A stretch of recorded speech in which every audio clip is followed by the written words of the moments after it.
नमस्कार दोस्तों, स्वागत है आप सभी का आपके अपने YouTube channel online study with DK में। दोस्तों आज हम अपने लेकर आए हैं आने वाले सीटेट, सुपर टेट और अन्य टेट एग्जाम 2021 के लिए सीटेट के प्रीवियस ईयर के क्वेश्चन पेपर। जी हाँ दोस्तों, यहाँ पर हम देखने वाले हैं सीटेट के 2011 से लगा करके 2019 तक के जो पूछे गए क्वेश्चन पेपर हैं उन सभी को और साथ ही साथ उनका हल। तो ये जो पेपर होंगे ये आपको काफी हेल्प करेंगे, क्योंकि यदि आप सीटेट फर्स्ट टाइम दे रहे हैं तो इनसे आपको ये पता लगेगा कि आप उनको किस प्रकार से तैयारी, अपनी जो शेष समय बचा है जो कि काफी कम है, उसमें किस प्रकार करें और प्रीवियस ईयर क्वेश्चन पेपर को जरूर सॉल्व कर ले, क्योंकि वो आपको काफी मदद दे सकते हैं। और उन्हीं में आप देखेंगे कि कई बार जो क्वेश्चन है वो रिपीट हुए हैं, तो कौन कौन से क्वेश्चन किस किस वर्ष में रिपीट हुए हैं ये भी आपको इनसे देखने को मिलेगा। तो आइए और स्टार्ट करते हैं और देखते हैं सीटेट के प्रीवियस ईयर क्वेश्चन। तो यहाँ पर मैं आपको बताना चाहूंगा कि जो पहला पेपर मैंने यहाँ पर लिया है ये लिया है सीटेट 2012 का, है ना। तो सीटेट 12 को मैंने स्टार्ट किया है और इसकी जो परीक्षा की तिथि थी इस पेपर की ये थी 29 जनवरी 2012। और ये पेपर फर्स्ट है जो कि प्राथमिक स्तर के लिए होता है, कक्षा 1 से 5 के लिए।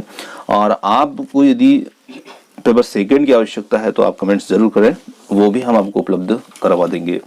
तो चलिए और देखते हैं। सबसे पहले यहाँ पर जो फर्स्ट पेज है जो कि हमारे निर्देश से संबंधित है, तो इसको आगे बढ़ाते हैं और हम पहुंचते हैं सीधे हमारे क्वेश्चन के ऊपर।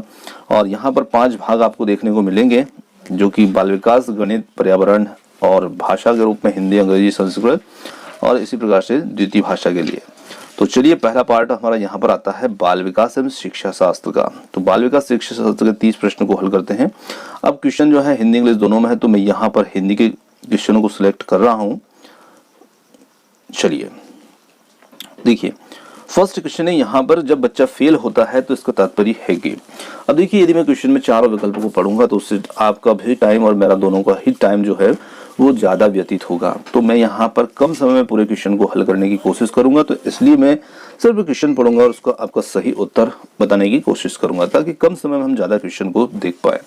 तो जब बच्चा फेल होता है तो इसका तात्पर्य क्या होता है, तो यहाँ पर इसका तात्पर्य सीधे सीधे ये होता है कि जब बच्चा फेल हुआ तो हम कह सकते हैं कि व्यवस्था फेल हुई। ऑप्शन थर्ड जो होगा इसके लिए सही उत्तर होगा।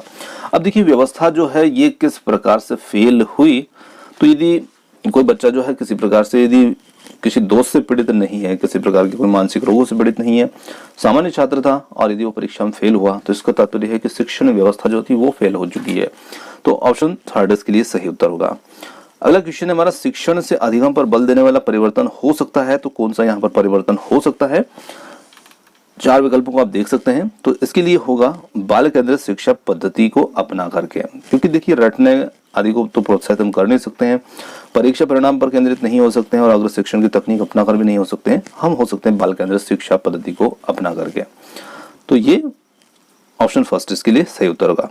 अगला क्वेश्चन है, बीजों का अंकुरण संकल्पना के लिए सबसे प्रभावी पद्धति होगी। तो यहाँ पर सबसे प्रभावी पद्धति जो होगी वो होगी ऑप्शन फर्स्ट, विद्यार्थियों के द्वारा पौधों के बीज को बोना और उसकी अंकुरण के चरणों का अवलोकन करना।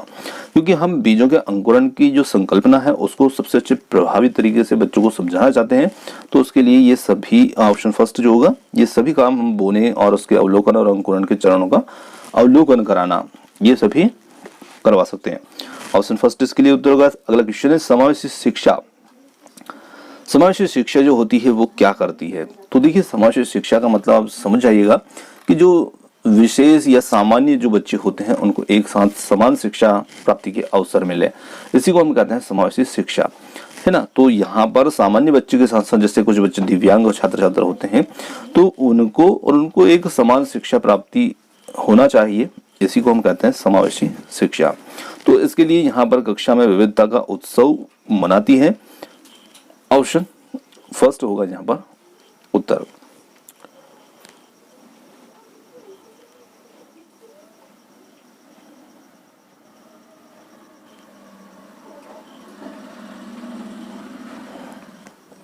चलिए अगला क्वेश्चन है,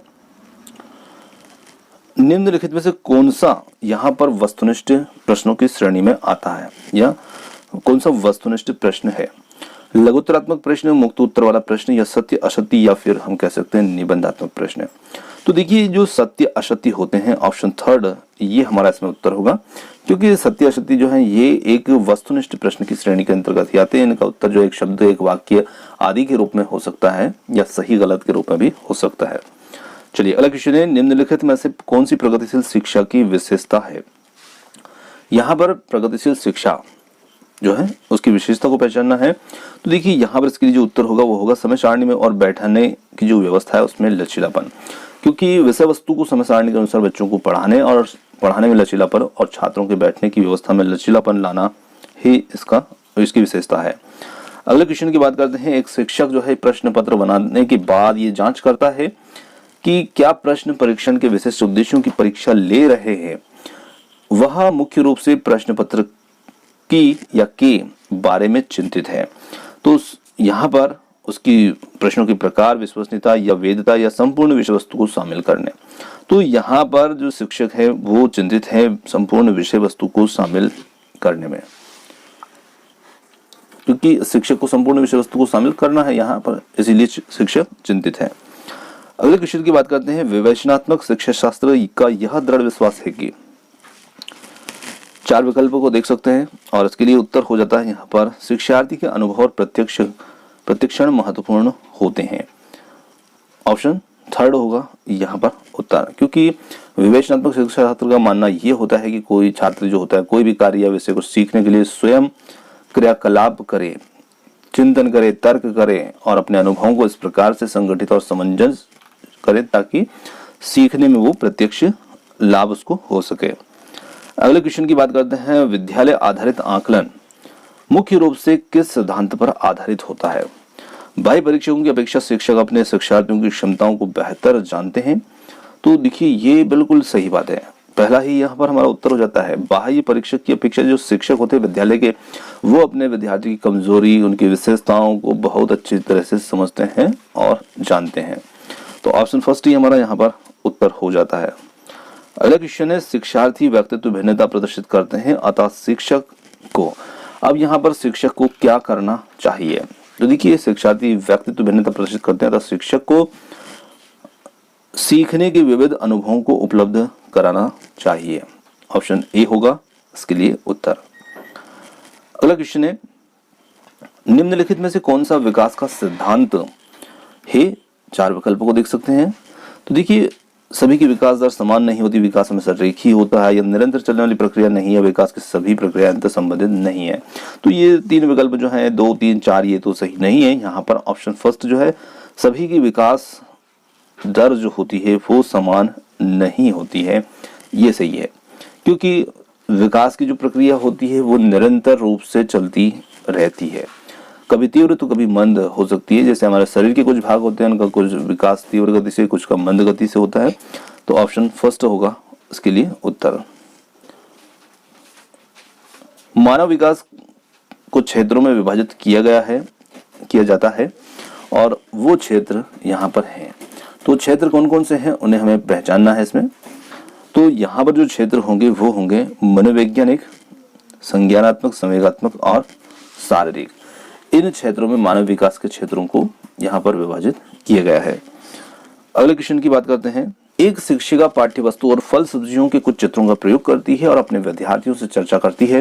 विद्यार्थी इस जानकारी को अपने पूर्व ज्ञान से जोड़ते हैं और पोषण की संकल्पना को सीखते हैं और यह उपगम रिक्त स्थान पर आधारित है। तो ये उपगम जो है ये है ऑप्शन फोर्थ, ज्ञान के निर्माण पर आधारित है।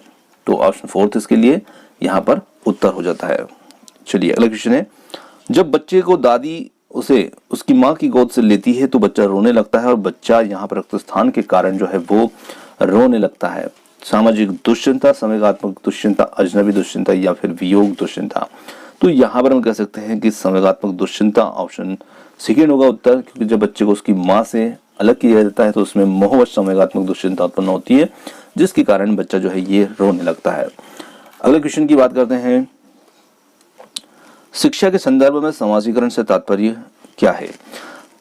अपने सामाजिक मानदंड बनाना, समाज में बड़ों का सम्मान करना, सामाजिक वातावरण में अनुकूलन, समायोजन या फिर सामाजिक मानदंडों का सदैव अनुपालन करना। तो देखिए यहाँ पर हम कह सकते हैं इसके लिए हमारा जो सही उत्तर होगा वो होगा ऑप्शन थर्ड, सामाजिक वातावरण में अनुकूलन और समायोजन। क्योंकि समाजीकरण से तात्पर्य क्या होता है, वही तो होता है कि हम हमारे सामाजिक वातावरण में अनुकूलन कर पाए और समायोजित तो हो पाए। चलिए अगला क्वेश्चन है, राज्य स्तर पर एकल गायन प्रतियोगिता के लिए विद्यार्थियों को तैयार करते समय एक विद्यालय लड़कियों को वरीयता देता है और यह दर्शाता है वैश्विक प्रवृत्तियां, प्रयोजनात्मक उपगम या फिर प्रगतिशील चिंतन, लैंगिक पूर्वाग्रह। तो यहाँ पर हम कह सकते हैं ये लैंगिक पूर्वाग्रह को दर्शा रहा है, क्योंकि यहाँ पर वरीयता लड़कियों को दी जा रही है। चलिए अगला क्वेश्चन है, वाइगोत्स्की की बच्चों में सीखने में निम्नलिखित में से किस कारक की महत्वपूर्ण भूमिका पर बल देते हैं। तो वाइगोत्स्की जो है वो देते हैं यहाँ पर ऑप्शन 4 सामाजिक, यहाँ पर उत्तर होगा। चलिए अगला क्वेश्चन है, एक शिक्षिका अपने शिक्षार्थियों की विविध अधिगम शैलियों को संतुष्ट करने के लिए वैविध्यपूर्ण कार्यों का उपयोग करती है, वह रिक्त स्थान से प्रभावित है।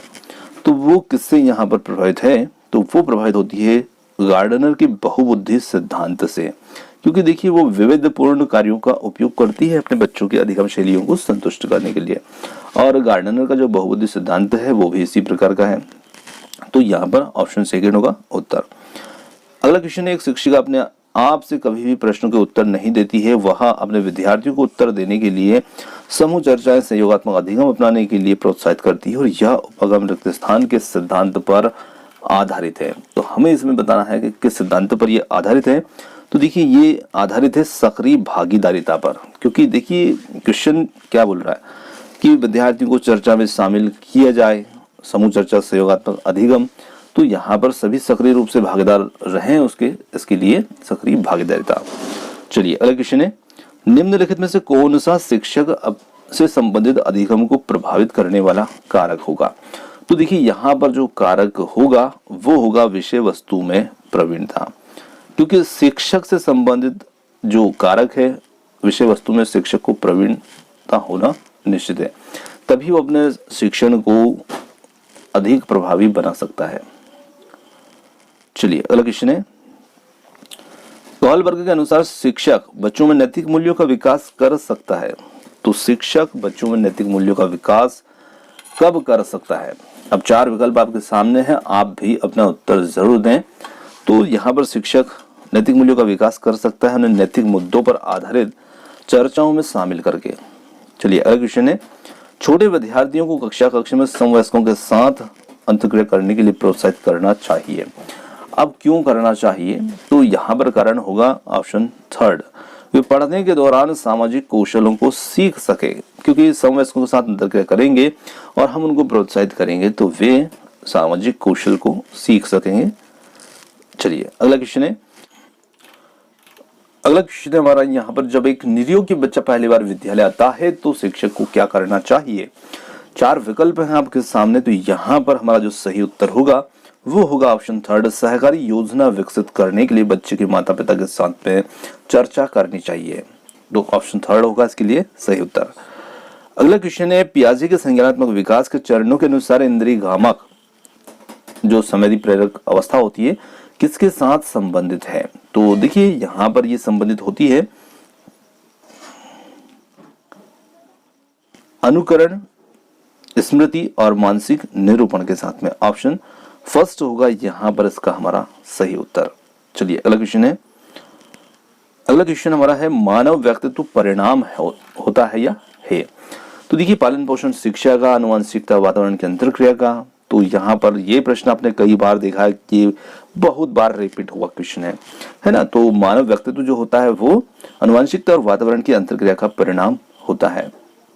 चलिए अगला क्वेश्चन है, शिक्षण अधिगम में प्रक्रिया में व्यक्तिगत रूप से ध्यान देना महत्वपूर्ण है, क्योंकि यहाँ पर हम कह सकते हैं कि बच्चों के विकास की दर भिन्न भिन्न होती है और वे भिन्न भिन्न तरीकों से सीखते हैं, इसीलिए हमें बच्चों पर अधिगम प्रक्रिया जो होती है उसमें व्यक्तिगत रूप से ध्यान देने की जरूरत शिक्षक को होती है। चलिए अगला क्वेश्चन है, निम्नलिखित में से कौन सी समस्या समाधान की वैज्ञानिक पद्धति का पहला चरण है।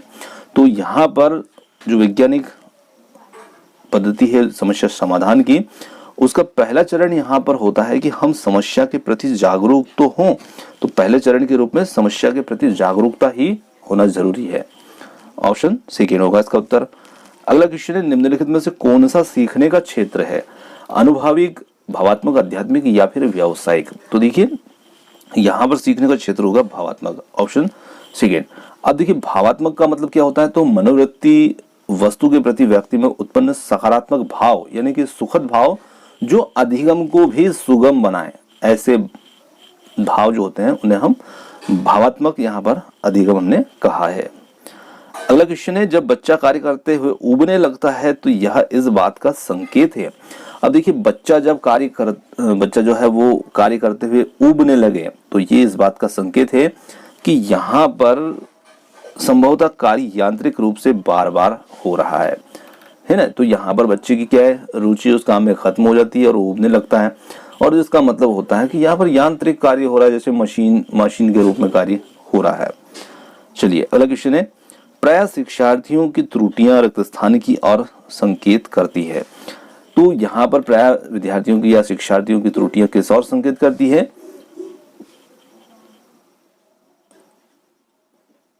यांत्रिक अभ्यास की आवश्यकता। तो देखिए शिक्षार्थी जो होते हैं वो सीखने में गलती कब करेंगे, जब उस कार्य को गलत तरीके से सीख रहे हो या अभ्यास ना हो, उनको रुचि या आंतरिक प्रेरणा आदि किसी की भी कमी हो सकती है। तो सीखने में सबसे पहली आवश्यकता ये होती है, अर्थात यांत्रिक अभ्यास की आवश्यकता। अब देखिए यांत्रिक अभ्यास का मतलब क्या होगा कि उस कार्य को थोड़ा हम प्रैक्टिस करें, तो ये उसी को यांत्रिक अभ्यास किया है, मतलब उस चीज में हम थोड़े अभ्यस्त हो जाएं।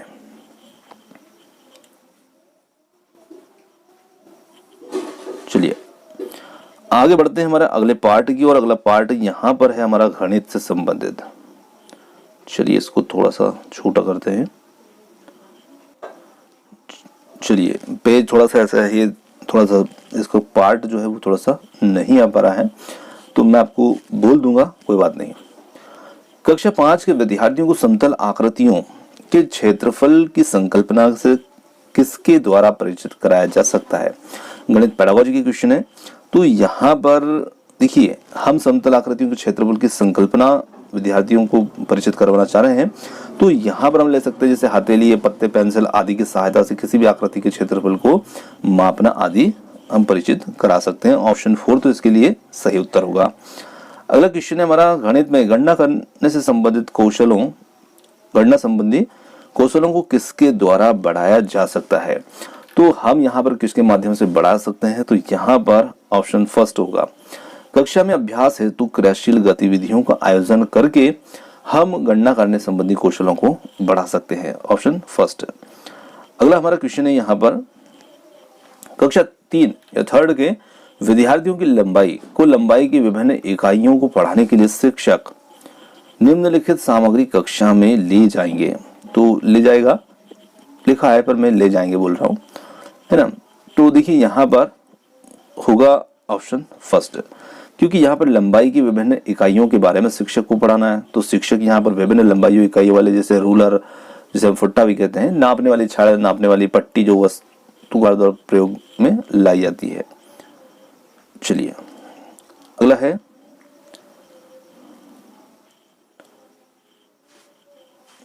अगला क्वेश्चन हमारा, कक्षा 3 के विद्यार्थियों को संख्या पद्धति पढ़ाने का उद्देश्य क्या होता है। तो यहाँ पर उद्देश्य होता है संख्याओं को सैकड़ा, दहाई इकाइयों के समूह के रूप में देखना और स्थानीय मानों को समझना, उन मानों की सार्थकता को समझना, ये यहाँ पर जरूरी होता है। ऑप्शन 4 तो इसके लिए सही उत्तर होगा। चलिए अगला क्वेश्चन है, सबसे उपयुक्त व्यूह रचना जिसका प्रयोग धनराशि के योग की कुशलता को आत्मसात करने के लिए किया जा सकता है। तो वो होगी यहाँ पर भूमिका या निर्वाह, रोल प्ले जिसे हम कह सकते हैं। क्योंकि देखिए धनराशि के योग की कुशलता को आत्मसात करना, तो आत्मसात बच्चा कब कर पाएगा, तो आत्मसात तब कर पाएगा जब उसको एक रोल प्ले के माध्यम से धनराशि का योग की कुशलता प्राप्त करवाए। जैसे उसको दुकानदार बना दिया, दूसरे को ग्राहक बना दिया, और हमें ऐसा रोल प्ले करेंगे तो बच्चा वहां पर उस चीज को आत्मसात करेगा। अगला क्वेश्चन है, एक शिक्षक आधार 10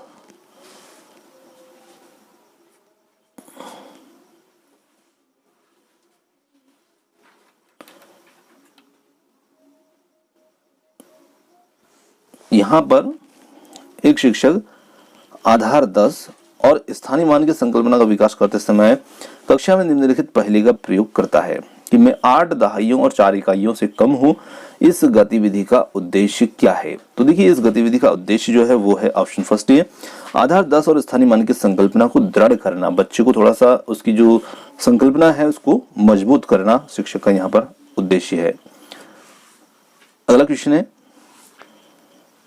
योग व्यवकलन पर आधारित शब्दों में दिए गए सवालों को हल करने की विद्यार्थियों की दक्षता आकलन करने के लिए आकलन के शीर्षक है। तो यहां पर इसका उत्तर हमारा होगा ऑप्शन फोर्थ, सवाल का बोधन, निष्पादित की जाने वाली संक्रिया की पहचान, समस्या का गणितीय रूप में निरूपण और सवाल का समाधान प्रस्तुतिकरण।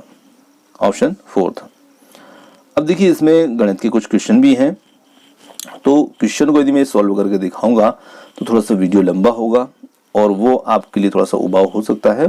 तो आप कमेंट्स करके बता सकते हैं यदि आप इनका सोल्यूशन हल नहीं जानते हैं तो मैं गणित के पार्ट के जो क्वेश्चन होंगे इनका अलग से हल का वीडियो बना दूंगा, है ना। तो यहाँ पर सुश्री रीना दशमलव की गुणन की संकल्पना को शिक्षण करने के लिए ग्रिड गतिविधियों का प्रयोग करती है और उसका एक नमूना यहाँ पर नीचे दिया है। अब देखिए ये एक नमूना एक चित्र के रूप में यहाँ पर ग्रिडों का दे रखा है। अब इसके विकल्पों को समझते हैं। इस पद्धति के द्वारा सुश्री रीना यहाँ पर क्या कर रही है, तो यहाँ पर वो कर रही है संकल्पनात्मक ज्ञान और समस्या समाधान पर ज्यादा बल दे रही है तथा प्रक्रमणशील ज्ञान पर कम दे रही है ना। Option fourth. चलिए अगला क्वेश्चन है, भिन्नों की योग संकल्पना के पाठ पर योजना बनाते समय शिक्षक पट्टी मोड़ने वाली गतिविधि का प्रयोग कर रहा है। तो यहाँ पर उपयुक्त जो गतिविधि होगी रिक्त स्थान है, विषय वस्तु पश्च गतिविधि या समय की बर्बादी या विषय वस्तु से पूर्व की गतिविधि या विषय वस्तु संबंधी गतिविधि। तो देखिए यहाँ पर हम कह सकते हैं विषय वस्तु से पूर्व की गतिविधि, है ना। चलिए क्योंकि शिक्षक अभी क्या कर रहे हैं, पाठ योजना बना रहे हैं और पाठ योजना बनाते समय ही वे इस गतिविधि का प्रयोग कर रहे हैं, तो वो पूर्व प्लानिंग ही तो कर रहे हैं पढ़ाने की। चलिए अगला है, कक्षा 4 के विद्यार्थियों को यहाँ पर यह समझाने के लिए कि शेष हमेशा विभाजक से कम होता है, उचित उपागम क्या होगा। 4 विकल्प आपके सामने हैं और यहाँ पर जो उचित उपागम होगा वो होगा ऑप्शन थर्ड, वस्तुओं को विभाजक के गुणजों में समूहीकृत करना, प्रदर्शित करना और वस्तुओं की संख्या जो समूह में नहीं है या विभाजक से कम है। Option third. अगला क्वेश्चन है हमारा, दी हुई आकृति समान आकार के 5 वर्गों से मिलकर बनी है। आकृति का क्षेत्रफल 180 वर्ग सेंटीमीटर है, तो आकृति का परिमाप क्या होगा। अब देखिए यहाँ पर जो क्षेत्रफल दिया है वर्ग कार आकृति है, 5 वर्गों से मिलकर के आकृति बन रही है।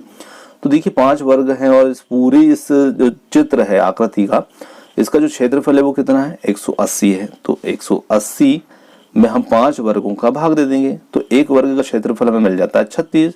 तो एक वर्ग की जो भुजा होगी वो हमें मिल जाएगी 6 सेंटीमीटर की और इस प्रकार से हम इसका परिमाप बहुत आसानी से निकाल लेंगे। तो इसका परिमाप जो हो जाता है वो हो जाता है 72 सेंटीमीटर, है ना, क्योंकि ये भुजा 6 की, ये भुजा 6 की, ये भुजा 6 की, ये 6 की, ये 6 की और ये 6 की, है ना। तो यहाँ पर आप देख सकते हैं 1 2 3 4 5 6 36 और 36 ही इधर से होगा, है ना। तो ये हो जाएगा 72, है ना, क्योंकि देखिए 6 ये 6 ये 6 ये इस प्रकार से हम लेंगे तो ये 6 इधर से हो जाएंगे, तो इस प्रकार से 36। तो निश्चित रूप से निकाल सकते हैं इसको बहुत आसानी से। चलिए अगला क्वेश्चन है,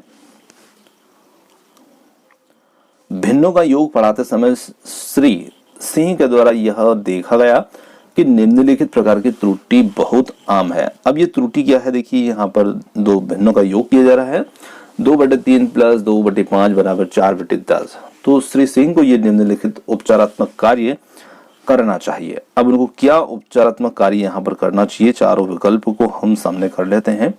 ये आपके सामने 4 विकल्प हैं। तो देखिए यहाँ पर उनको करना चाहिए असमान भिन्नों के योग की संकल्पना को स्पष्ट करने के लिए चित्रात्मक प्रतिरूप देना और बाद में समान प्रकार के सवालों का अभ्यास करवाना बच्चों को।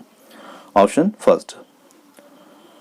अगला क्वेश्चन है, एक ठोस जैसा यहाँ पर आकृति दिखाई गई है और इसमें घनी ब्लॉक है ना, क्यूबिकल ब्लॉक्स बने हुए हैं, इनसे बना है और जिनकी प्रत्येक भुजा जो है 1 सेंटीमीटर है। तो इसमें ब्लॉकों की संख्या क्या है? देखिए ये एक नहीं है, ये जो हम विराम लगाते हैं ना, पूर्ण विराम, वो है ना। तो इसमें ब्लॉकों की संख्या क्या है? तो इसमें ब्लॉक की संख्या क्या होगी? 60, 70 या फिर 48 या 52। तो आप देख सकते हैं कि ये 1 2 3 4 और 5 है ना, इस साइड से 5 है और इधर से देखते हैं आप तो यहाँ पर 1 2 3 है, पर आप इधर से देखना भूल गए, 1 2 3 4 है ना। तो अब इसमें ब्लॉक कैसे निकालेंगे? तो ये घन का है ना, और घन का हम जो आयतन वगैरह निकालते हैं तो उसी से हम यहाँ पर इनका गुणा कर सकते हैं कि भाई इधर से 5 है, इधर से 3 है और इधर से 4 है। तो इनकी संख्या हमें निकल के आ जाएगी 4 3 12 12 5 60। यहाँ पर इसमें ब्लॉक जो है वो बने हुए हैं। तो इस प्रकार से हम इसके ब्लॉक की संख्या को आसानी से निकाल सकते हैं। ऑप्शन फर्स्ट इसके लिए उत्तर हो जाएगा। चलिए अगला क्वेश्चन है, राष्ट्रीय पाठ्यचर्या की रूपरेखा 2005 मानती है कि गणित में चिंतन और तर्कना का एक तरीका शामिल होता है और इस दृष्टिकोण को किसके द्वारा प्राप्त किया जा सकता है? तो किसके द्वारा यहाँ पर प्राप्त किया जा सकता है? तो वो किया जा सकता है खोजबीन उपागम का प्रयोग करना, हस्तचालकों का प्रयोग करना, संकल्पनाओं को वास्तविक जीवन से जोड़ना, विद्यार्थियों को चर्चाओं में शामिल करना। तो ऑप्शन ए बिल्कुल सही उत्तर हो जाएगा इसके लिए। चलिए अगले क्वेश्चन की ओर चलते हैं।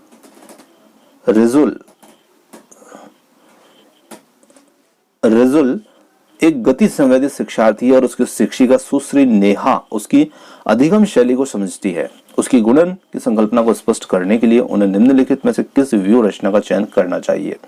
तो कौन सी व्यू रचना का चयन यहाँ पर उनको करना चाहिए? तो देखिए यहाँ पर एक विकल्प हमारा नीचे शेष है, ये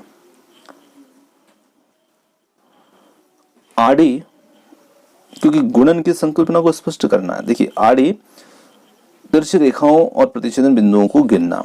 अब देखिए 2 बिंदु हैं, है ना, 2 आड़ी रेखाएं हैं और 1 खड़ी रेखा है। कटान बिंदु कितने बने? 2। तो इससे हम गुणा स्पष्ट कर सकते हैं, 2 गुणित 1 बराबर कितना हो रहा है? 2। जितने कटान बिंदु बनेंगे वही गुणा का उत्तर होगा। तो इस प्रकार से ये गुणन की प्रक्रिया को बहुत आसानी से बच्चों को इसे हम सिखा सकते हैं। चलिए अगला क्वेश्चन है हमारा, कक्षा 2 में अबेकस का प्रयोग रिक्त स्थान में विद्यार्थियों की सहायता नहीं करता। किस बात में नहीं करेगा? तो ये नहीं करेगा शब्दों में दी हुई संख्याओं के समान संख्यांक लिखने में, क्योंकि हम गणना में परिशुद्धता प्राप्त कर सकते हैं, स्थानीय मान की महत्ता को समझ सकते हैं अबेकस के माध्यम से, साथ ही साथ बिना किसी त्रुटि के संख्याओं को पढ़ भी सकते हैं, पर लिखने के काम थोड़ी आता है, लिखना तो हमें पड़ेगा, है ना। चलिए अगला क्वेश्चन है हमारा, निम्नलिखित में से किस विभाजन में शेष उससे अधिक होगा जब आप 176 को 3 से विभाजित करेंगे? तो देखिए आपको उस विकल्प का चयन करना है जो उसके लिए सही उत्तर हो। तो यहां पर हम कहेंगे कि ऑप्शन थर्ड जो होगा ये हमारा उत्तर होगा। देखिए प्रश्न क्या बोल रहा है कि विभाजन में शेष उससे अधिक होगा जब आप 176 को 3 से विभाजित करेंगे, है ना। तो 176 को जब हम 3 से विभाजित करेंगे तो इसमें शेष जो है ना 2 बचता है, ये, और 173 को यदि हम 5 से विभाजित करते हैं तो इसमें शेष 3 बचेगा, है ना। तो निश्चित रूप से दोनों को भाग लगाने में शेष उससे अधिक प्राप्त होता है। तो ये हमारा उत्तर होगा ऑप्शन थर्ड। देखिए क्वेश्चन गणित के जो सवाल है, यदि इनमें आपको परेशानी है तो कमेंट्स करके जरूर बताइएगा। तो मैंने कहा कि वीडियो अलग बना दूंगा, है ना, जिसमें आपको सॉल्यूशन के साथ में इनको हल करके दिखा दूंगा, क्योंकि यहाँ पर थोड़ा सा हल करना एक लंबी प्रक्रिया हो जाएगी, क्योंकि पूरा पेपर हमें इसमें देखना है।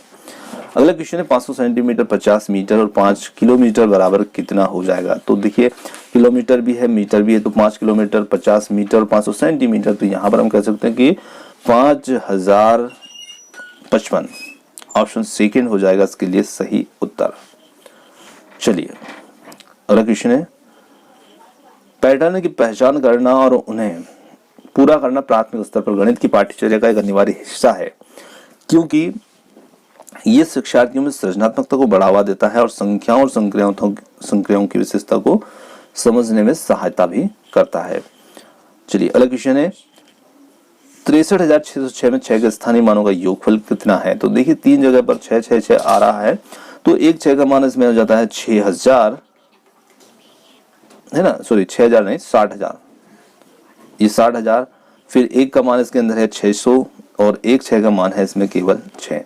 तो सबको योग कर देंगे, जोड़ देंगे, तो हमारा जो उत्तर हो जाएगा वो क्या हो जाएगा 60,606, है ना। ऑप्शन डी इसके लिए हमारा उत्तर हो जाएगा। अगला क्वेश्चन है हमारा यहाँ पर 5,671 और उसके अंकों को पलट देने पर प्राप्त संख्या का अंतर क्या होगा। तो देखिए हम 5,600 जो होगा 5,671 और संख्या को पलटते तो 1,765 होगा और इनका अंतर या हम आसानी से घटा सकते हैं, तो ये हो जाता है 3,906, ऑप्शन थर्ड। चलिए अगला क्वेश्चन है यहाँ पर एक पैटर्न दिया है और इस पैटर्न का अध्ययन कीजिए। 1 × 1 = 1, 11 × 11 मतलब कि एक एक जो है वो धीरे धीरे बढ़ रहा है हर स्टेप में। तो 1 2 1 आ रहा है, फिर 3 बार 1 1 का गुणा करेंगे, यानी कि 111 111, तो 1 2 3 2 1, है ना। तो इसी पैटर्न में अगला जो क्रम होगा वो क्या होगा, ये हमें इसमें पहचानना है। तो बहुत आसान सा है ना। आप पैटर्न को थोड़ा समझेंगे तो आप ध्यान दीजिए। देखिए यहाँ पर जैसे हम देखते हैं 111 × 111, तो गिनती आपकी एक जितने अंक हैं उतने ही उधर अंक आ रहे हैं आपके उत्तर में। 3 अंक इधर है, 3 इधर, 6 अंकों में आपका उत्तर नहीं आ रहा है, 5 अंकों में आ रहा है ना। तो ऐसे ही आपको ध्यान रखना है कि यहाँ आपके अंक कितने हैं और उसी के आधार पर इसका उत्तर हो जाएगा ये वाला ऑप्शन डी का। चलिए अगला क्वेश्चन है निम्नलिखित में से कौन सा सही है। तो यहाँ पर सही को पहचानना। देखिए 1000 के पूर्ववर्ती 999 है, 1000 के पूर्ववर्ती का परवर्ती 1001 है, या फिर 1000 के पूर्ववर्ती का परवर्ती 1002 है, या 1000 के पूर्ववर्ती का पूर्ववर्ती, एक परवर्ती होता है एक पूर्ववर्ती। पूर्ववर्ती का मतलब होता है पहले का और परवर्ती का मतलब होता है बाद का, है ना। तो यहां पर उत्तर होगा ऑप्शन फोर्थ। 1000 के परवर्ती, अब देखिए 1000 का परवर्ती क्या होगा 1001, और फिर 1001 का पूर्ववर्ती क्या होगा 1000। तो ये सही है ऑप्शन डी वाला।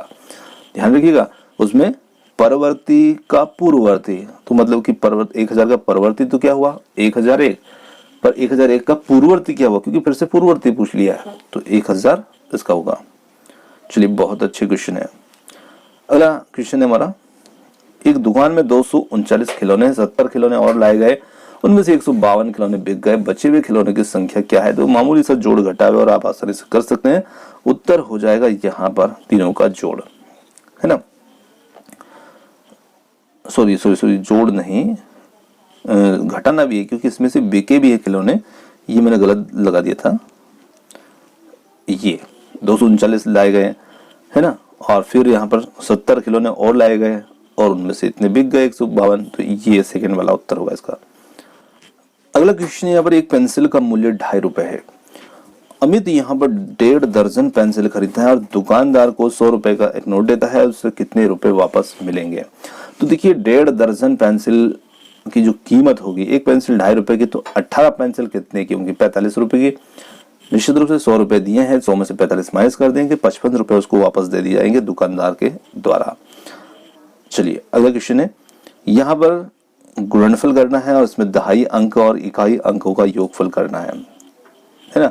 तो हम इनका गुणा कर लेंगे और गुणा करने पर दहाई अंक और इकाई अंक का जो योगफल करेंगे तो वो हमें इसमें मिलेगा 7, ऑप्शन डी। चलिए अगला क्वेश्चन है, 2:58 PM से 4 घंटे 59 मिनट पहले समय क्या था। तो यहाँ पर समय का हमें जोड़ घटाव करना है, तो इसके लिए हमारा जो उत्तर हो जाएगा ये हो जाएगा ऑप्शन डी 9:59 AM।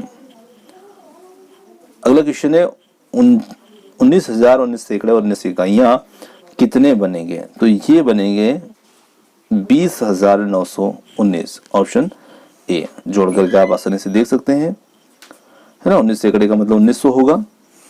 चलिए अगला क्वेश्चन है, यदि यहाँ पर एक संख्या दे रखी है 567, 567, 567। मैंने उसको पढ़ने में कोई त्रुटि ना हो इसलिए मैंने ऐसे बोल दिया है ना। इसको हम 567 से विभाजित करेंगे तो योग जो हमारा भागफल होगा वो क्या आएगा, तो वो यहाँ पर हमें मिलता है।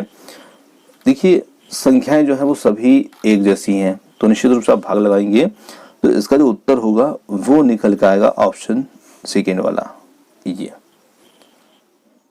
चलिए अगला क्वेश्चन है 1/2 में कितने 1/8 हैं, तो यहां पर इसका उत्तर हो जाता है 1/2 में कितने 8 हैं, तो इसमें सॉरी चलिए इसको थोड़ा सा हल कर देता हूं मैं, आपको समझ आएगा। 1/2 में कितने 1/8 हैं, तो हम इसमें क्या करेंगे, इसका भाग लगाएंगे 1/8 का। तो 1/8 का भाग लगाएंगे तो भाग को हम उल्टा कर सकते हैं, गुणा में ला सकते हैं, तो हम इसे 8/1 लिख ले। अब देखिए ये आ जाता है 4 उत्तर ये, तो 4 उत्तर की जगह मेरा हाथ चौथे विकल्प पे चला गया था इसलिए वो त्रुटि हो गई थी। चलिए ये हमारा गणित का पार्ट हुआ। अगला पार्ट हमारा पर्यावरण अध्ययन का है और पर्यावरण अध्ययन के क्वेश्चन को देखते हैं। भारतोलोक को प्राय ज्यादा मांसपेशियां और बॉडी मांस बनाने की आवश्यकता होती है, उस उद्देश्य के लिए उन्हें ऐसा आहार लेने की आवश्यकता होती है जो रक्त स्थान से भरपूर हो, तो उन्हें चाहिए सबसे ज्यादा प्रोटीन युक्त भोजन यानी कि प्रोटीन की आवश्यकता उन्हें होगी। ऑप्शन 4 इसका उत्तर होगा। अगला क्वेश्चन है रेखा की मां रक्त स्थान के लिए रोजाना तालाब से लाए हुए पानी में फिटकरी डालती है, तो माँ फिटकर इसलिए डालती है कि हल्के निलंबित अवद्रव्य जो है वो अवसादित हो जाए, वो नली में बैठ जाए इसलिए। अगला क्वेश्चन है हमारा खाद्य श्रृंखला की संकल्पना को पढ़ाने में विद्यार्थियों की अधिकतम भागीदारिता के लिए निम्नलिखित में से कौन सी शिक्षण व्यूह रचना यहाँ पर सबसे ज्यादा प्रभावशाली होगी, तो यहाँ पर होगी जीवों के प्ले कार्ड्स बनाना और विद्यार्थियों को समूह में विभिन्न खाद्य श्रृंखलाओं को सोचते हुए व्यवस्थित करने के लिए कहना। Option second. अगला क्वेश्चन है रेत और नमक के मिश्रण को पृथक करने के लिए कौन सी प्रक्रियाओं को 4 क्रमों में से किसका उपयोग हम यहाँ पर कर सकते हैं, तो देखिए यहाँ पर हम कर सकते हैं निस्यंद, निस्तारण, वाष्पन और अवसादन का। अगला क्वेश्चन है एक विज्ञान शिक्षिका शोषण प्रकरण पढ़ाने के बाद में परीक्षा का आयोजन करती है और ये देखती है कि अधिकांश विद्यार्थी श्वसन और सांस लेने के बीच अंतर को नहीं समझते, जिसका कारण हो सकता है, तो इसका कारण यहाँ पर क्या हो सकता है कि वह कक्षा में प्रभावी तरीके से संबंधित संकल्पना को व्याख्यायित नहीं कर सकी। अगला क्वेश्चन हमारा है निम्नलिखित में से भोजन बनाने का कौन सा तरीका सबसे अच्छा है, तो सबसे अच्छा तरीका यहाँ पर कौन सा होगा, सब्जियों को अच्छी तरह से धोना और फिर उन्हें काटना चाहिए, काट कर नहीं धोना चाहिए। अगला क्वेश्चन है पर्यावरण अध्ययन की शिक्षिका वायु प्रकरण को पढ़ाते समय यह प्रदर्शित करना चाहती है कि वायु में भार होता है वह जगह घेरती है और उसके सहयोगी इस उद्देश्य के लिए उसे निम्नलिखित 4 भिन्न गतिविधियां सुझाते हैं। अब 4 गतिविधियां जो है जैसे खाली उल्टा बीकर पानी की सतह पर ऊपर रखें और उसे नीचे धकेलें, स्टर के माध्यम से जूस को खींचना या गुब्बारे में हवा भरना और 2 भरे हुए गुब्बारे एक छड़ से बांधे तथा साम्य अवस्था में ले आए, तब तक किसी एक गुब्बारे को फोड़ दें। तो यहाँ पर उपयुक्त गतिविधियों में से कौन सी गतिविधियां वांछनीय परिणामों को प्रदर्शित करेंगे, तो ये करेंगे ए और डी वाली, यानी कि ये और ये। चलिए अगला क्वेश्चन है वायु प्रदूषण को प्रकरण को पढ़ाने के लिए 4 अलग अलग विज्ञान शिक्षक 4 तरह के शिक्षण पद्धतियों का प्रयोग करते हैं और निम्नलिखित में से कौन सी पद्धति सबसे ज्यादा उचित होगी, तो यहाँ पर सबसे ज्यादा उचित पद्धति होगी विद्यार्थियों से कहना है कि वे दीपावली से पहले और बाद में वायु के नमूने इकट्ठे करें और उनकी गुणवत्ता का अध्ययन करें और जो निष्कर्ष होते हैं उन्हें सारणीकृत करें, तो यहाँ पर ऑप्शन सेकेंड इसका उत्तर होगा। अगला क्वेश्चन है एक शिक्षिका तनावग्रस्त बच्चे की पहचान कर सकती है जब बच्चा निम्नलिखित व्यवहार प्रदर्शित करता है, तो यहाँ पर आक्रामक व्यवहार, क्योंकि शिक्षिका बच्चे को ऐसे पहचान लेगी कि बच्चा यदि आक्रामक व्यवहार कर रहा है तो ये बच्चा तनावग्रस्त है। अगला क्वेश्चन है पानी के साथ में प्रयोग करते हुए ज्योति यह देखती है कि स्टील की खाली कटोरी पानी पर तैरती है, लेकिन लोहे की जो कील होती है ये डूब जाती है और इसे रिक्त स्थान तथ्य के द्वारा व्याख्यायित किया जा सकता है, तो यहाँ पर ऑप्शन ए ही इसका उत्तर होगा, क्योंकि स्टील की कटोरी पर लगने वाला बल उसकी भार की तुलना में ज्यादा है, जबकि लोहे की कील पर लगने वाला बल उसकी भार की तुलना में कम है, इसलिए वो डूब जाती है और वो तैरती है। चलिए अगला क्वेश्चन है हमारा निम्नलिखित में से जीवन प्रक्रियाओं को कौन सा युग्म पेड़ पौधों और जीव जंतु दोनों से मिलता है, तो देखिए ऑप्शन सी हमारा इसका उत्तर होगा, वृद्धि और प्रजनन। ये जीव जंतु और पेड़ पौधे दोनों में ही मिलता है। चलिए अगला क्वेश्चन है, अंजलि की सहेली दांतों में क्षय से बचने के लिए निम्नलिखित 4 तरीके बताती है। वो 4 तरीके ये हैं कि दिन में 2 बार ब्रश करें, एनिमल कम ना हो उसके लिए ब्रेसेस पहने, मिठाई चॉकलेट्स और कार्बन डाइऑक्साइड युक्त पेय पदार्थ ना लें, और डी है हर खाने के बाद कुल्ला करें। तो यहाँ पर अंजलि को उपयुक्त तरीकों में से किसका अनुपालन करना चाहिए? तो उसे अनुपालन करना चाहिए ऑप्शन ए का ही, सी डी और ए का, यानी कि सी डी और ए का। चलिए अगला क्वेश्चन हमारा है, नीचे दिए गए वेन आरेख का अध्ययन कीजिए। जमीन में रहने वाले जंतु, जो रहने वाले, पानी में रहने वाले और जीव जंतु। तो यहाँ पर अंडे देने वाले जीव जंतु नीचे दे रखे हैं, ये है ना, ये अंडे देने वाले जीव जंतु हैं। तो निम्नलिखित में से एक्स, कौन से जीव जंतु एक्स में रखे जा सकते हैं? अब देखिए एक्स का मतलब क्या है कि वो तीनों में ही आ रहा है, जमीन पर रहने वाले, पानी में रहने वाले और अंडे देने वाले। तो इसमें हम रख सकते हैं मगरमच्छ को, और वो विकल्प 4 में दिया है, ये हमारा उत्तर होगा। चलिए रिक्त स्थान के लिए मछली घर एक्वेरियम में हवा वाला पंप रखा जाता है। तो इसका जो उत्तर होगा, हवा के लिए पंप रखा जाता है। मछली घर, सॉरी,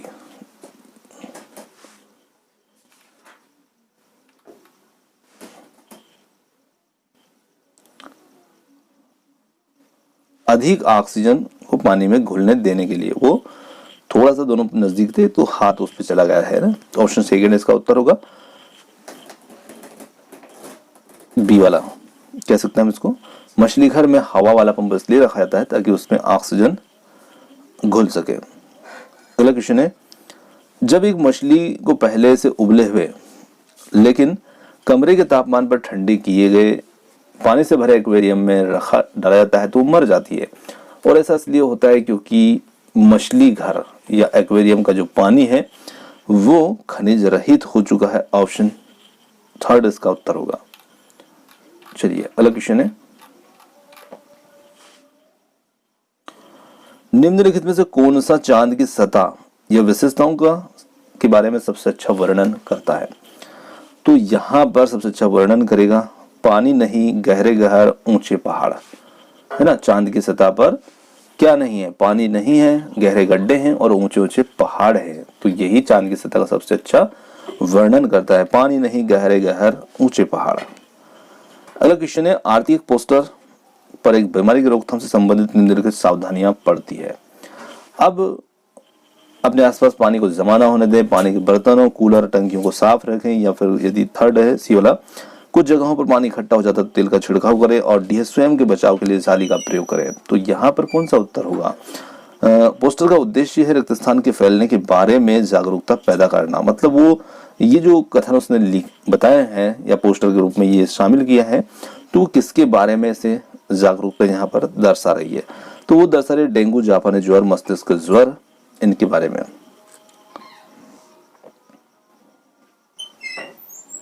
चलिए अगला है, निम्नलिखित में से कौन से शब्द समूह आपस में निकटी रूप से संबंधित हैं? तो कौन कौन से समूह यहाँ पर निकटी रूप से आपस में संबंधित होंगे? तो लोह, हीमोग्लोबिन, एनीमिया, आंवला, क्योंकि लोह जो है यहाँ पर लोह, हीमोग्लोबिन, एनीमिया और आंवला एक ही समूह के निकटतम रूप हैं, क्योंकि हीमोग्लोबिन की जो कमी होती है तो उससे एनीमिया रोग होता है, और आंवले के अंदर आयरन अधिक होता है, लोह तत्व अधिक होता है। चलिए अगला है, अभिभावक शिक्षक अंतःक्रियाओं का उपलब्ध कराने का मुख्य उद्देश्य क्या है? तो इसका मुख्य उद्देश्य होता है पुनर्बलन और सुधार के लिए बच्चों की योग्यताओं और कमजोरियों के बारे में शिक्षक माता पिता से चर्चा कर सके। अगला क्वेश्चन है, फर्स्ट इसका उत्तर हुआ हमारा। अगला है, यह पढ़ाते समय कि कुछ समय के लिए खाद्य पदार्थों को किस तरह से ताजा रखा जा सकता है? राधा अपनी कक्षा में निम्नलिखित अनेक तकनीकों की परिगणना करती है। अब कौन सी तकनीकों की परिगणना करती है? उसे कटोरी में रखती है, कटोरी को एक खुले बर्तन में रखती है जिसमें ठंडा पानी है, उसे गीले कपड़े में लपेट देती है, उसे धूप में खोला फैला देती है और उसे छोटे छोटे टुकड़ों में काटती है और अंधेरे में रख देती है। तो उपयुक्त तकनीक के लिए वह किस खाद्य पदार्थ की ओर संकेत कर रही है? तो वो कर रही है हरा धनिया की ओर, है ना। ये चलिए अगला क्वेश्चन है, कक्षा 5 के विद्यार्थियों को घर्षण प्रकरण पढ़ाते समय शिक्षक को यह समझाने के लिए अनेक उदाहरण देती है कि घर्षण हमारे लिए कई तरीकों से उपयोगी है और उसके द्वारा किए गए निम्नलिखित उदाहरणों में से कौन सा गलत है? तो यहाँ पर हम कहेंगे कि ऊर्ध्वाधर रूप से फेंकी गई वस्तु घर्षण के कारण हमेशा हमारे पास ही आती है। ऑप्शन सेकेंड,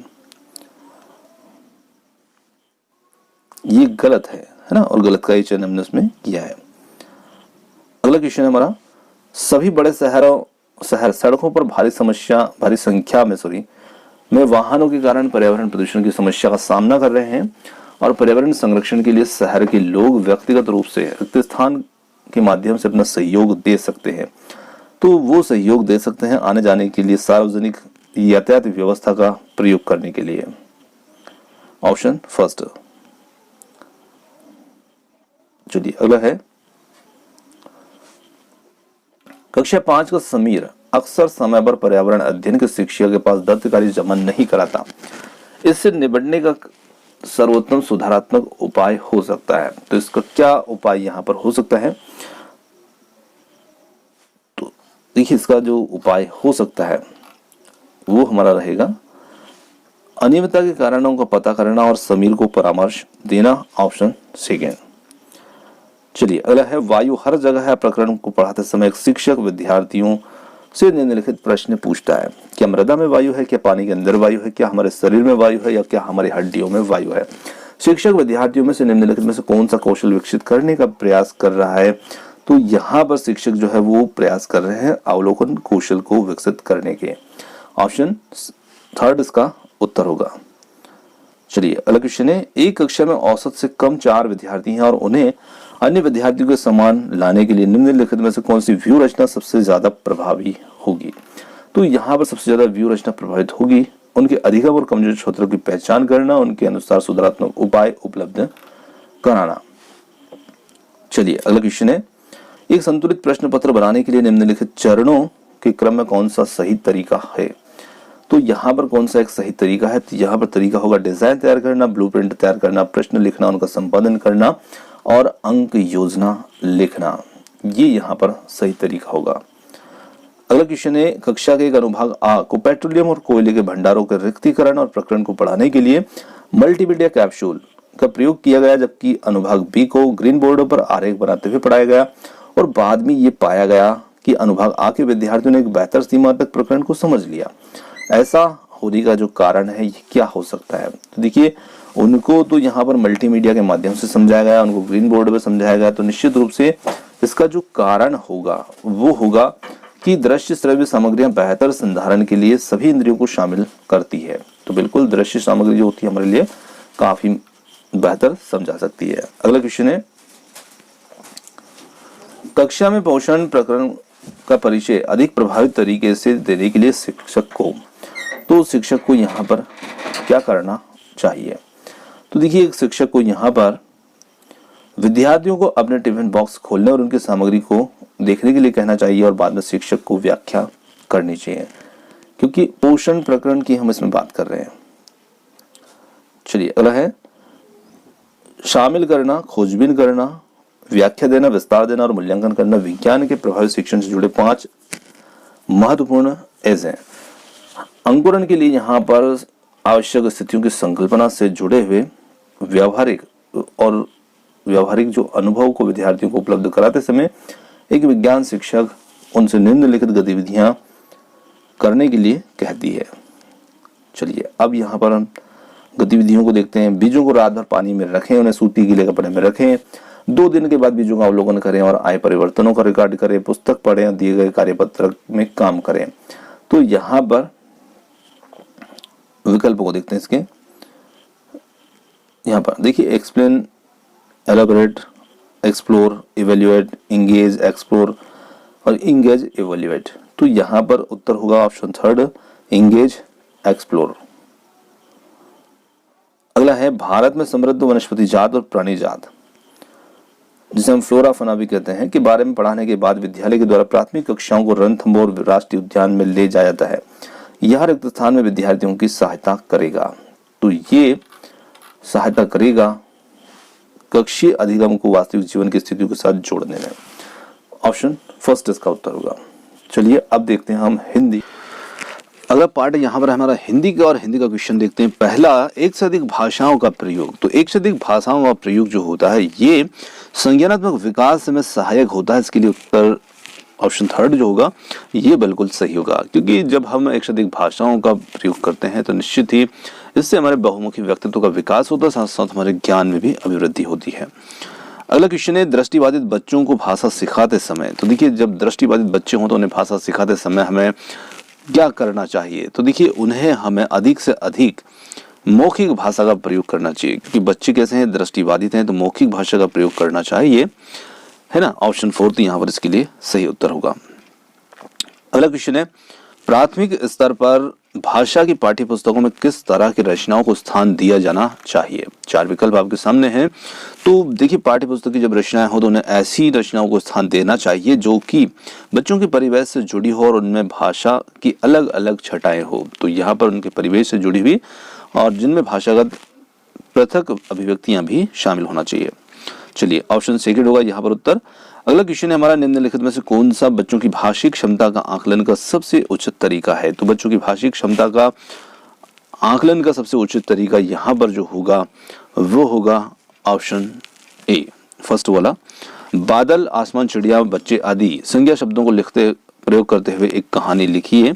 इससे हम बच्चों की भाषिक क्षमता का आकलन कर सकते हैं। बच्चों की मौखिक अभिव्यक्ति का विकास करने के लिए सबसे कम प्रभावित तरीका कौन सा होगा? तो देखिए, सबसे कम प्रभावित तरीका यहाँ पर जो होगा वो होगा ऑप्शन फर्स्ट, व्याकरण आधारित संरचना अभ्यास। ये यहाँ पर इसका उत्तर होगा। अगला है, निम्नलिखित में से कौन सा द्वितीय भाषा शिक्षण का उद्देश्य नहीं है? तो द्वितीय भाषा शिक्षण का जो उद्देश्य नहीं है वो विकल्प हमें इसमें देखना है। तो वो यहाँ पर हो जाता है ऑप्शन सेकेंड, हिंदी के व्याकरणिक नियमों को कंठस्थ करना। क्योंकि देखिए, जब द्वितीय भाषा की यदि हम बात कर रहे हैं, द्वितीय भाषा शिक्षण का ये उद्देश्य नहीं होता है कि व्याकरणिक नियमों को कंठस्थ किया जाए।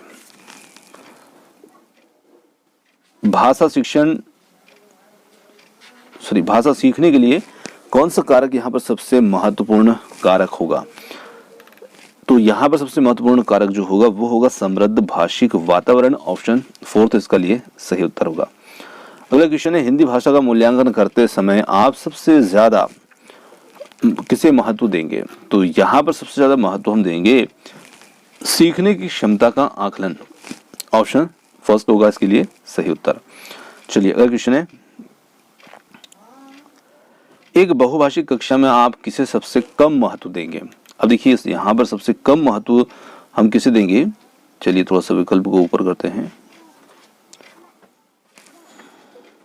देखिए, ये चार विकल्प इसके लिए, और सबसे कम महत्व यहाँ पर देंगे बच्चों को सिखाना कि दो भाषाओं के मध्य विद्यमान समानता व अंतर का विश्लेषण कैसे किया जाता है। इसे यहाँ पर हम सबसे कम महत्व देंगे। अगला क्वेश्चन है, भाषा की पाठ्यपुस्तक का निर्माण करते समय सबसे कम महत्वपूर्ण बिंदु क्या होगा? तो यहाँ पर सबसे कम महत्वपूर्ण बिंदु होगा पाठों की संख्या, कि पाठों की संख्या जो है वो कितनी हो।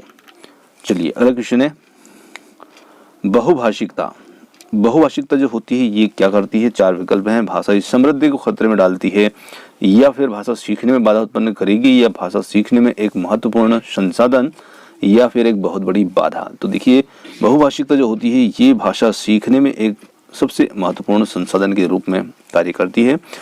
ऑप्शन थर्ड इसके लिए सही उत्तर होगा। अगला क्वेश्चन है, यहाँ पर भाषा विद्यालय में सीखी जाती है या नियमबद्ध है, या फिर सदैव व्याकरण के नियम का अनुगमन करती है, या नियमों की जानकारी से ही निखरती है? तो यहाँ पर हम कह सकते हैं कि ये भाषा जो होती है एक नियमबद्ध व्यवस्था होती है। इसके लिए दूसरा विकल्प जो होगा ये इसका सही उत्तर होगा। चलो, क्वेश्चन यहाँ पर बच्चे विद्यालय आने से पहले, तो बच्चे जो होते हैं विद्यालय आने से पहले अपनी भाषा की नियमबद्ध व्यवस्था की व्यवहारिक कुशलता के साथ में आते हैं। तो यहाँ पर इसके लिए पहला विकल्प जो होगा ये बिल्कुल सही उत्तर होगा। अगला क्वेश्चन है, भाषा अर्जन और भाषा अधिगम के संदर्भ में कौन सा कथन सही नहीं है। तो यहाँ पर हमें देखना है कि कौन सा कथन सही नहीं है।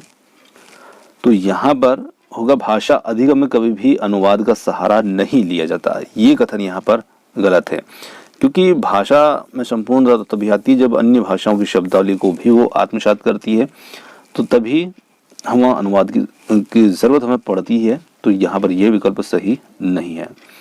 अगला क्वेश्चन है, मंदिरा पहली कक्षा में पढ़ती है और वह मुझे आम बहुत अच्छा लगता है, मैं थक गई आदि वाक्यों का प्रयोग करती है। तो मंदिरा यहाँ पर लिंग वचन क्रिया की दृष्टि से सर्वनाम का प्रयोग करना जानती है। ऑप्शन 4 होगा इसके लिए सही उत्तर। अगले क्वेश्चन की बात करते हैं। यहाँ पर कविता दे रखी है और कविता को पढ़ करके हमें कुछ प्रश्नों के उत्तर देना है और 15 प्रश्न के पेडागोजी आती है और 15 प्रश्न इसमें ये शामिल होते हैं। तो चलिए फटाफट कविता को पढ़ लेते हैं, ज्यादा टाइम ना लगाते हुए।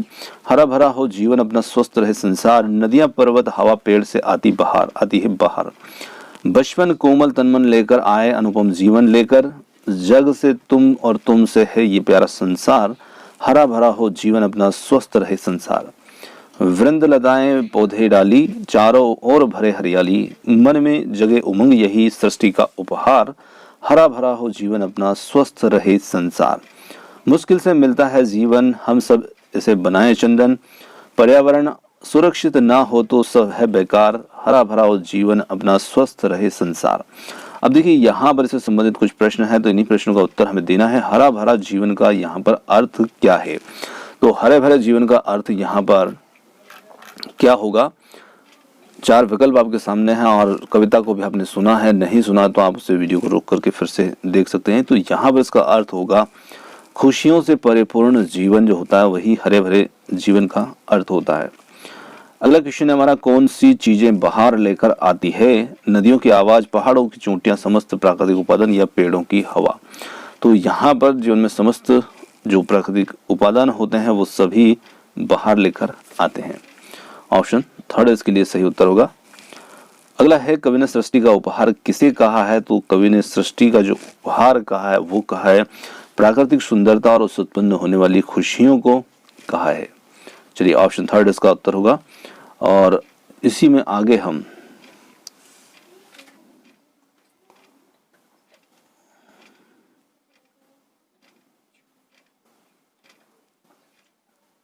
कवि क्या संदेश देना चाहता है? तो कवि यहाँ पर इस कविता के माध्यम से क्या संदेश देना चाहता है? तो यहाँ पर पर्यावरण संरक्षण में ही जीवन संभव है, यही संदेश कवि यहाँ पर देना चाहता है। चलिए अगले क्वेश्चन की ओर देखते हैं। जग से तुम और तुम से है ये प्यारा संसार, पंक्ति के माध्यम से कवि कहना चाहता है। तो यहाँ पर कवि क्या कहना चाहता है? तो यहाँ पर कवि कहना चाहता है कि व्यक्ति और संसार दोनों का अस्तित्व एक दूसरे पर निर्भर होता है और दोनों एक दूसरे के ही पूरक होते हैं, बिना एक दूसरे के दोनों नहीं हो सकते। चलिए ऑप्शन 1 इसका उत्तर हुआ। अगला क्वेश्चन है, अनुपम से क्या अभिप्राय होता है? या अनुपम से अभिप्राय है सुखद, आनंदमय, मनोहारी या फिर जिसकी उपमा ना दी जा सके। तो अनुपम का अर्थ ही होता है कि जिसकी उपमा ना दी जा सके, जो अनुपम हो वो। ऑप्शन 4 इसका सही उत्तर होगा। आगे यहाँ पर एक गद्यांश है और गद्यांश को पढ़ करके हमें प्रश्नों के उत्तर देना है, तो इसीलिए गद्यांश को भी पढ़ लेते हैं। समस्याओं का हल ढूंढने की क्षमता पर एक अध्ययन किया गया और इसमें भारत में 3 तरह के बच्चों की तुलना की गई। एक तरफ वे बच्चे जो दुकानदारी करते थे पर स्कूल नहीं जाते थे, और ऐसे बच्चे जो दुकान संभालते थे और स्कूल भी जाते थे। और तीसरा समूह उन बच्चों का था जो स्कूल जाते हैं पर दुकान पर कोई मदद नहीं करते थे। और उनसे जनगणना व इबारती सवाल पूछे गए। दोनों ही तरह के सवालों में उन स्कूली बच्चों ने जो दुकानदार नहीं हैं मौखिक गणना या मनगणित का प्रयोग बहुत कम किया। बनिस्बत उनके जो दुकानदार थे स्कूली बच्चों ने ऐसी गलतियां भी की जिनका कारण नहीं समझा जा सका। इससे ये साबित होता है कि दुकानदारी से जुड़े हुए बच्चे हिसाब लगाने में गलती नहीं कर सकते, क्योंकि इसका सीधा असर उनके काम पर पड़ता है, जबकि स्कूल के वे ही बच्चे हिसाब लगाने में अक्सर भयंकर गलतियां कर देते हैं। क्योंकि इससे स्पष्ट होता है कि जिन पर बच्चों की रोजमर्रा की जिंदगी में इस तरह के सवालों से जूझना पड़ता है वे अपने लिए जरूरी गणितीय क्षमता हासिल कर लेते हैं। लेकिन इसके साथ ही साथ इस बात पर भी गौर करना महत्वपूर्ण है कि इस तरह की दक्षताएं एक स्तर तक और एक ही कार्यक्षेत्र तक सीमित होकर रह जाती है। इसलिए वे सामाजिक सांस्कृतिक परिवेश जो कि ज्ञान को बनाने व बढ़ाने में मदद करते हैं, वही उस ज्ञान को संकुचित और सीमित भी कर सकते हैं। बहुत ही अच्छा गद्यांश लगा मुझे। और अब इससे संबंधित हम यहाँ पर प्रश्नों को देखते हैं। तो देखिए, समस्याओं का हल खोजने पर आधारित अध्ययन किस विषय से जुड़ा है? तो यहाँ पर हमने देखा कि ये गणित से संबंधित जुड़ा है, समस्याओं का हल खोजने पर आधारित अध्ययन। ऑप्शन सेकंड होगा इसका उत्तर। किन बच्चों ने सवाल हल करने में मौखिक गणना का प्रयोग ज्यादा किया? तो यहाँ पर हमने देखा कि जो बच्चे दुकानदारी करते थे उन बच्चों ने मौखिक रूप से गणना बहुत आसानी से की। तो ऑप्शन फोर्थ होगा यहाँ पर इसके लिए सही उत्तर। चलिए, अगला क्वेश्चन है, अनुच्छेद के आधार पर कहा जा सकता है कि क्या कहा जा सकता है? तो देखिए, यहाँ पर कहा जा सकता है कि बच्चे रोजमर्रा के जीवन में काम आने वाली दक्षताओं को स्वतः ही हासिल कर लेते हैं। ये हम इसमें कह सकते हैं इस अनुच्छेद के आधार पर। चलिए आगे देखते हैं अगला क्वेश्चन इसी का।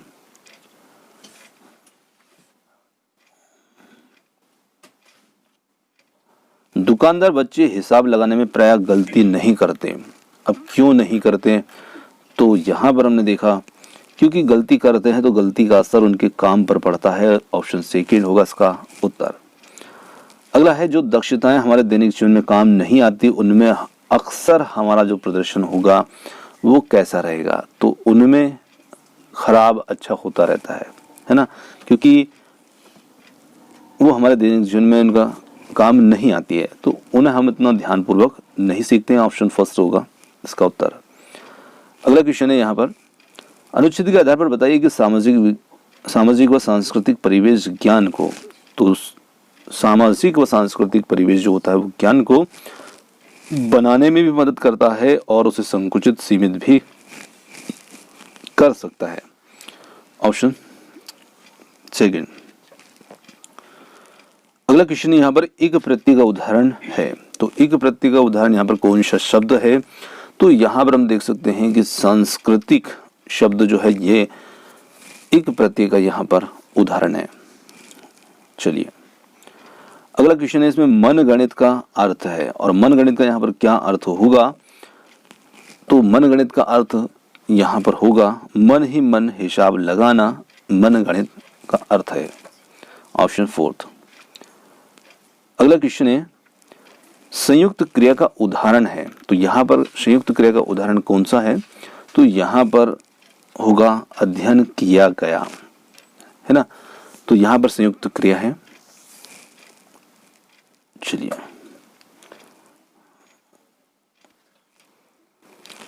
चलिए अगला पार्ट यहाँ पर है इंग्लिश का, और जो कि यहाँ पर सेकंड लैंग्वेज के रूप में है। तो सेकंड लैंग्वेज के रूप में जिसने भी अंग्रेजी का चयन किया है वहाँ पर इंग्लिश करना है, यदि संस्कृत है तो संस्कृत करना है। ये अपने ऊपर डिपेंड करता है कि जिस भाषा का चयन हम करते हैं उसी को हमें हल करना है। तो चलिए इंग्लिश के कुछ क्वेश्चन देखते हैं। फर्स्ट है यहाँ पर, the main responsibility of a language teacher as a facilitator is. तो देखिए यहाँ पर सीधे सीधे मैं सही विकल्प जो उत्तर के रूप में होगा उसी को यहाँ पर टिक कर रहा हूँ, है ना, क्योंकि टाइम हमें बहुत ज़्यादा इसमें हो चुका है। तो यहाँ पर हमारा उत्तर होगा option fourth. Option fourth, to create a number of opportunities for the learners to use language meaningfully. चलिए अगला क्वेश्चन है, which of the following will help learners take greater responsibility for their own learning? तो यहां पर इसका जो उत्तर होगा वो होगा ऑप्शन थर्ड।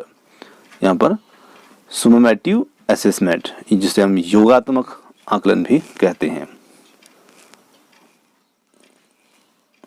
चलिए अगला है, the main purpose of assessments is. तो यहाँ पर the main purpose of assessments is यानी कि आकलन का जो उद्देश्य होता है वो मुख्य उद्देश्य क्या होता है, जिसे हम मूल्यांकन भी कह सकते हैं, है ना। मूल्यांकन का मुख्य उद्देश्य क्या होता है? तो यहाँ पर इसका जो उत्तर होगा वो होगा option second, to improve the teaching learning process. Option second. अगला है यहाँ पर when you learners are taught to improve their spelling and punctuation they will। तो यहाँ पर improve their accuracy option third होगा इसके लिए सही उत्तर। अगला क्वेश्चन यहाँ पर instead of asking question and getting answer from her learners a teacher gives some short text and asks her learners to frame question। her primary objective is to। तो यहाँ पर इसके लिए जो सही उत्तर होता है वो होता है option B, enhance the learners analytical and critical thinking. Option second होगा इसका सही उत्तर। अगला क्वेश्चन है यहाँ पर हमारा reading between the lines as a sub skills of reading mainly involves. तो यहाँ पर होगा option second, inferring the uncertain using the contextual and the verbal clues। Option second होगा इसका उत्तर। अगला क्वेश्चन है यहाँ पर correct speech habit can be developed most effectively through. तो यहाँ पर option fourth, pronunciation practice. Option fourth. चलिए अगला है After reading a poem, a teacher involves the learners in a group work. One group writes the summary of the poem. Another draw a picture to depict the main theme, and yet another sets the poem to music. These activities।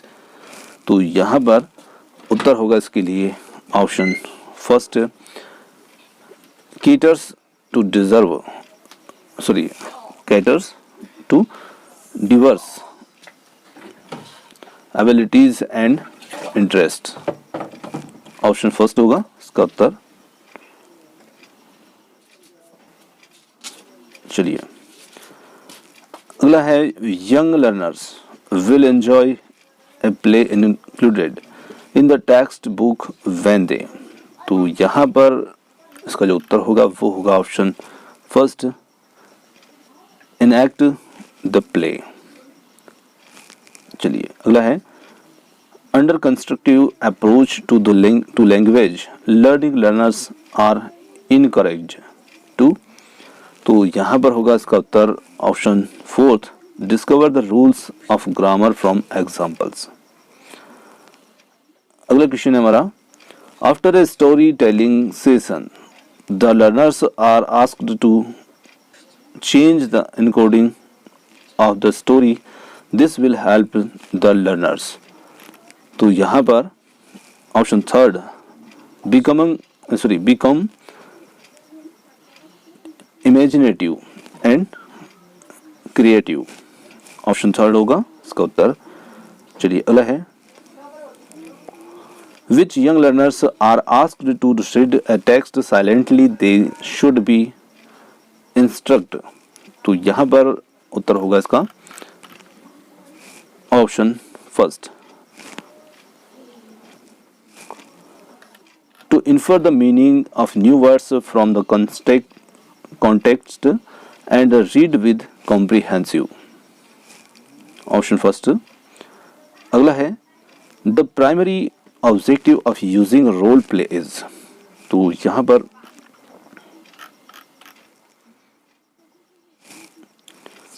इसका उत्तर होगा option second, to improve the communicative competence. Option second. चलिए अगला question है language skills are best learned. Option first, if they are taught in a integrated manners.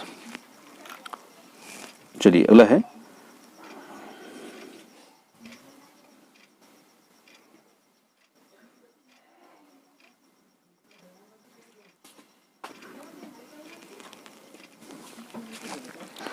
अगला question है यहाँ पर substitution table drills help teachers in. यहाँ पर इसके लिए सही उत्तर होगा option third, giving controlled language practice. दोस्तों यहाँ पर आगे जो है ये हमारे अनसीन पैसेज हैं और इसमें पोएम होगी और 15 क्वेश्चन जो है इनसे रिलेटेड होंगे, सेम जैसा हिंदी में हमने देखा था। तो देखिए पैसेज जो होते हैं ना, तो आप आसानी से पढ़ करके उत्तर बहुत आसानी से निकाल भी सकते हैं, ऐसे कोई कठिन प्रश्न उसमें नहीं होते हैं, है ना। तो मैं यहाँ पर इस पैसेज को यहीं छोड़ रहा हूँ, क्योंकि हमने जो इंग्लिश पेडागोजी के क्वेश्चन थे वो इसमें शामिल कर लिए हैं, और फिर पैसेज यहाँ पर थोड़ा सा ज़्यादा लंबा है और वो आपको और भी वीडियो को लंबा कर सकता है। तो 2 अनसीन पैसेज हैं और एक पोएम है, इन्हें मैं यहाँ पर अवॉइड कर रहा हूँ। अब यहाँ पर आपको क्वेश्चन पेपर में कोई बात का सजेशन आप देना चाहते हैं तो आप ज़रूर दीजिएगा, आपके कमेंट्स का हमें इंतज़ार रहेगा। और क्वेश्चन पेपर आप आगे देखना चाहते हैं या नहीं चाहते हैं, ये ज़रूर कमेंट्स में बताइएगा। और उम्मीद करते हैं कि आपको यहाँ पर आज का पेपर पसंद आया होगा, और आपने मेरी सुना उसके लिए बहुत बहुत धन्यवाद। Thank you so much. मिलते हैं जल्दी ही एक और नए किसी वीडियो के साथ।